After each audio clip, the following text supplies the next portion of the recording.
Hello friends, आप सभी का स्वागत है फैक्ट लेकर के इस चैनल पर।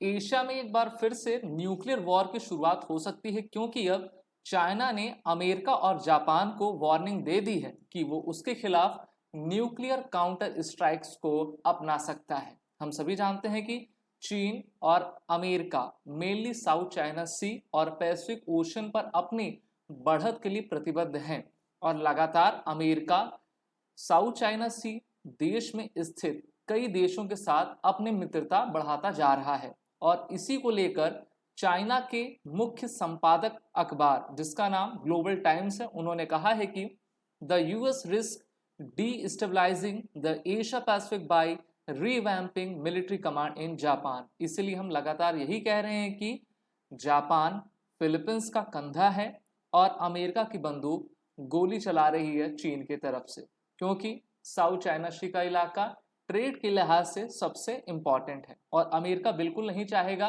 कि चाइना अमेरिका को किसी भी मायने में ओवरटेक करे।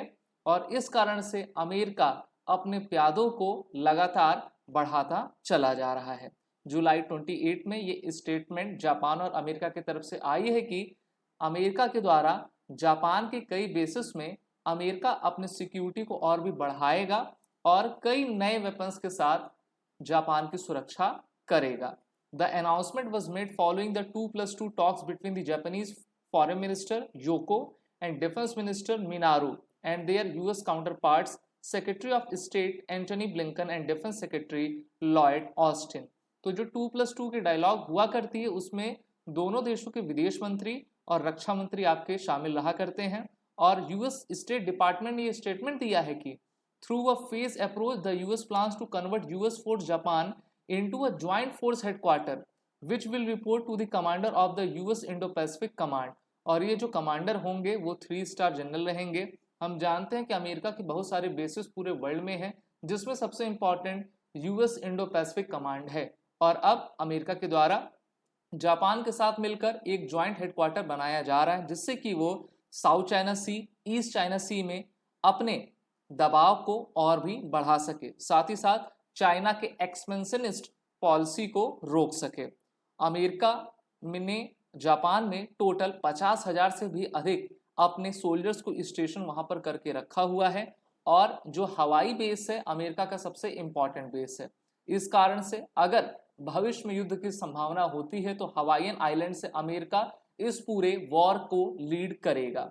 As per the newly unveiled plan, the US FJ will continue to report to the United States Indo-Pacific Command, but will have more capability. According to the allies, the goal of the American Command reorganization is to facilitate deeper interoperability and cooperation on joint bilateral operation। इसीलिए America चाहता है कि cyber security, intelligence coordination, surveillance और reconnaissance में वो Japan को साथ लेकर आगे बढ़े। लेकिन जापान के लिए खतरा है। वो खतरा इस प्रकार से है कि मान लीजिए युद्ध होता है तो जापान तो फोर फ्रंट पे रहेगा और उससे जापान को ही सबसे अधिक आपका धक्का लगेगा। जिस प्रकार से अभी हमने रशिया यूक्रेन वॉर में देखा है कि सभी ने यूक्रेन को आगे तो कर दिया, लेकिन फिर वो पीछे से भाग गए और सिर्फ यूक्रेन को जिंदा रखने के लिए वो आर्म सपोर्ट उसको आपका देते जा रहे हैं।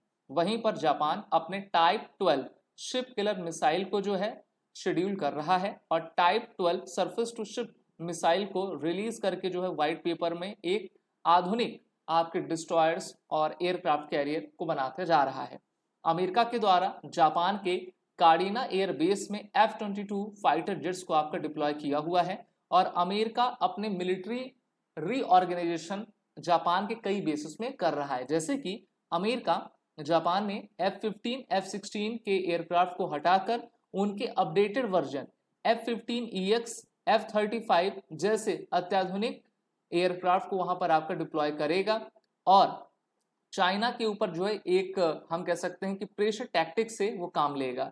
इस पर चाइना की मीडिया काफी बौखलाई हुई है और उन्होंने ये स्टेटमेंट दिया है कि Global Times citing Chinese expert reported that this would place Tokyo at the forefront of a counter attack by other countries, possibly even a nuclear one. यानी कि अमेरिका ने चाइना ने कहा है कि न्यूक्लियर तक बात जा सकती है और इसको लेकर जो है चाइना और जापान को सबक सीखना चाहिए, लेना चाहिए और चाइना ने कहा कि हम आपको किसी भी प्रकार की गीदड़ धमकी नहीं दे रहे हैं। वैसे हम चाइना को अच्छे तरीके से जानते हैं, चाइना कभी भी जो है न्यूक्लियर वॉर के लिए नहीं जाएगा, लेकिन अभी जितनी भी रिपोर्ट्स आ रही हैं उन रिपोर्ट्स में कहा गया है कि अमेरिका रशिया के बाद सबसे अधिक अगर न्यूक्लियर वेपन्स हैं तो आपके चाइना के पास हैं, जिसको अभी हम कवर करने वाले हैं।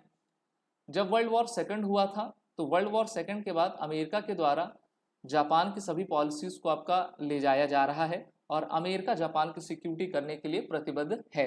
वहीं पर China prepares for nuclear war with USA, और यही हेडलाइन अभी की सबसे ट्रेंडिंग हेडलाइन बनी हुई है। यहाँ पर आप देख पा रहे हो, ये हवाई आइलैंड है जहां पर अमेरिका का मेन बेस है और यहीं से ये पूरे आपके साउथ चाइना सी को देखा करते हैं। America, Philippines, Taiwan, Japan, south Korea की सिक्योरिटी कर रहा है। वहीं पर चाइना अमेरिका को किस प्रकार से आपका घेर सके, चाइना अपने तरफ से जो है नॉर्थ कोरिया को लेकर, रशिया को लेकर रणनीतियां बनाता जा रहा है। ये पहली बार नहीं है कि अमेरिका को न्यूक्लियर स्ट्राइक की धमकी चाइना ने दी है, इससे पहले नॉर्थ कोरिया के द्वारा ये धमकी अमेरिका को दी जा चुकी है। और आप तो जानते ही होंगे, जब डोनाल्ड ट्रंप राष्ट्रपति थे तो उसमें उसी समय नॉर्थ कोरिया ने कहा था कि हमारे पास न्यूक्लियर बटन है, तो डोनाल्ड ट्रंप ने कहा कि मेरे टेबल पे तुमसे बड़ा न्यूक्लियर बटन है। अगर हम अभी Stockholm International Peace Research Institute की रिपोर्ट देखें तो वर्ल्ड में 5580 न्यूक्लियर एसेट रशिया के पास है, 5044 अमेरिका के पास है, चीन के पास 500 है और 2030 तक चाइना जो है बताई गई रिपोर्ट के अनुसार 1500 तक अपने न्यूक्लियर कैपेबिलिटी को बढ़ाएगा। भारत इस बार पाकिस्तान से आगे निकल गया है और भारत के पास 172 आपके न्यूक्लियर वेपन्स हैं। तो चाइना ने भी अमेरिका के कई बेसिस को आपका टारगेट कर रखा है। चाइना के पास भी आपका 16,000 से लेकर 18,000 तक मारक क्षमता वाले इंटरकॉन्टिनेंटल बैलिस्टिक मिसाइल हैं, जो कि अमेरिका के सभी प्रांतों तक जाने में सक्षम है। तो यहाँ पर आप देखिए, ये जो डैश लाइन है, रेड डॉटेड लाइन, उसको हम 9 डैश लाइन कहा करते हैं और चाइना कहता है कि ये पूरा रीजन हमारा है और इसी को लेकर वियतनाम, ब्रुनोई, फिलीपींस ना, ये सभी देशों के साथ जो है चाइना के विवाद आपके बने रहते हैं। वहीं पर साउथ चाइना सी से जो है विश्व का 5 ट्रिलियन यूएस डॉलर से भी अधिक का व्यापार आपका जाता है और भारत का अकेले ही 55% ट्रेड साउथ चाइना सी से होकर जाता है।